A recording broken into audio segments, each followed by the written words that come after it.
¿Qué tal? Bienvenidos. Hoy nos vamos a meter de lleno en un tema fascinante. Vamos a hablar de unas figuras clave en la historia del cristianismo, los padres de la Iglesia. A ver, seguro que los nombres nos suenan, ¿verdad? San Agustín, San Jerónimo, pero ¿qué sabemos realmente de ellos? ¿Cuál fue su rol, su verdadera influencia? Bueno, pues hoy vamos a desentrañar exactamente eso. ¿Quiénes fueron y por qué son tan importantes? Y bueno, aquí está la pregunta del millón, ¿no?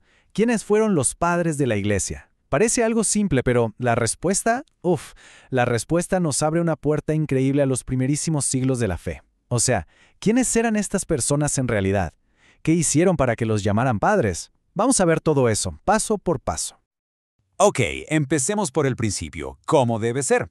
Lo primero es tener una definición clara. En esta primera parte vamos a poner las bases para entender bien a quiénes nos referimos cuando hablamos de los santos padres. A ver, aquí la tenemos. La definición clave. Fíjense bien. Testigos de la fe. Eso es lo fundamental. No eran solo, académicos o escritores encerrados en una biblioteca. No, eran antes que nada testigos. Pensemos en esto. Eran gente que vivió y respiró la fe en un momento crucial, en los mismísimos inicios de la Iglesia. Y claro, todo lo que nos dejaron, su legado, se convirtió en una fuente importantísima de lo que llamamos la Sagrada Tradición. Y esto es fascinante. ¿De dónde viene la palabra padre en este contexto? Porque, ojo, no es un invento de la Iglesia, ¿eh? Resulta que en el mundo griego, en el mundo helenístico, un pater, un padre, era un maestro, pero un maestro de los grandes, de mucho prestigio, alguien cuya sabiduría se consideraba literalmente una fuente de vida para el espíritu. ¡Qué increíble! Y la Iglesia, muy inteligentemente, tomó ese concepto y lo aplicó a sus maestros más importantes.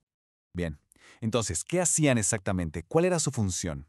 Su importancia es enorme y para entenderla mejor podemos pensar en 4 roles, 4 funciones clave que tuvieron en la Iglesia de los primeros tiempos. Vamos a verlas. Aquí está el resumen, y es buenísimo.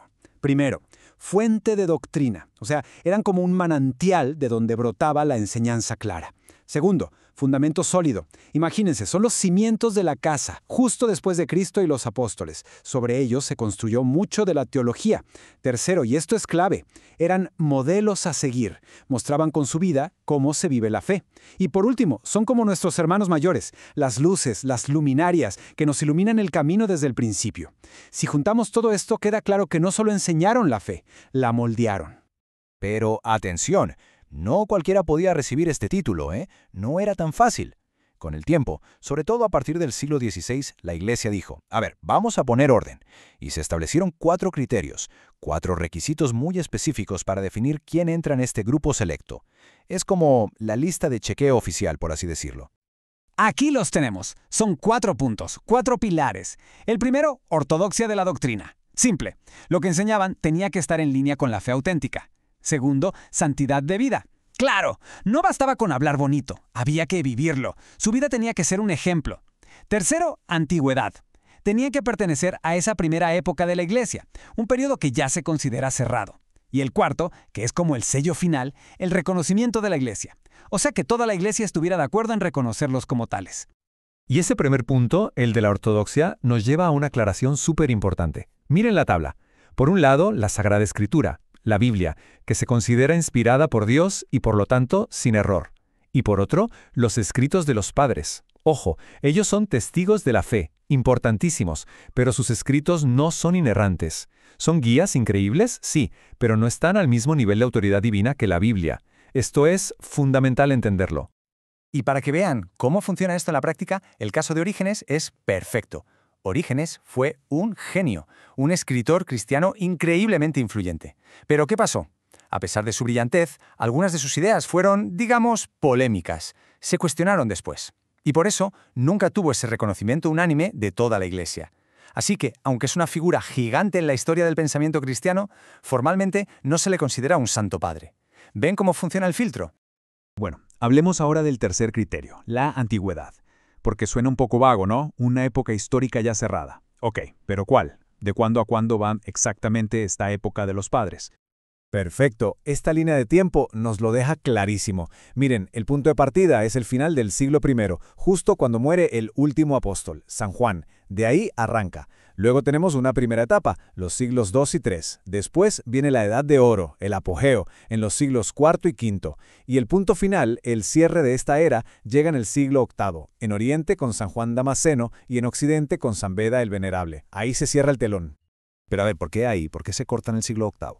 Bueno, hay básicamente 3 razones muy buenas. Primero, para ese entonces, los temas más gordos de la fe, como la Trinidad y quién es Cristo, ya estaban definidos en los grandes concilios. Segundo, y esto es muy importante, fue la última época en que las iglesias de Oriente y Occidente todavía estaban en plena comunión. Y tercero, la gente que vino después, los teólogos posteriores, ya veían esa época como algo del pasado. Un capítulo fundamental, sí, pero ya cerrado. Ok, hemos visto quiénes son, qué hicieron, en qué época vivieron, y todo esto nos lleva a la gran pregunta. ¿Y a nosotros, hoy, qué? ¿Por qué nos deberían importar? ¿Cuál es el legado que nos dejan para nuestra fe en pleno siglo XXI?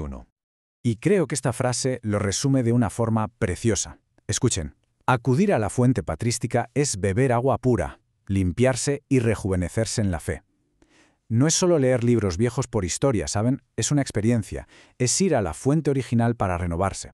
Y su relevancia tiene que ver con esto. La fe es la antiquísima fides católica. O sea, es una fe muy antigua.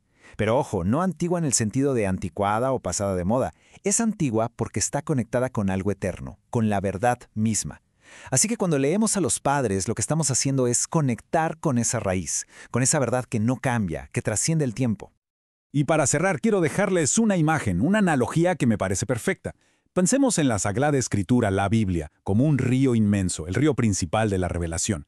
Bueno, pues los padres de la Iglesia son los afluentes de ese río. No son el río mismo, no son la fuente principal, pero son esos canales que lo alimentan, que aclaran sus aguas y que ayudan a guiar su cauce. Son los que se aseguran de que esa agua nos llegue limpia y clara a través de los siglos. Es una imagen muy poderosa, ¿no creen? Y con eso, al final de este viaje queda una pregunta en el aire.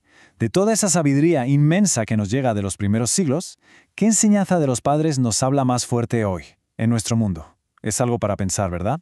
Muchísimas gracias por acompañarnos en este recorrido.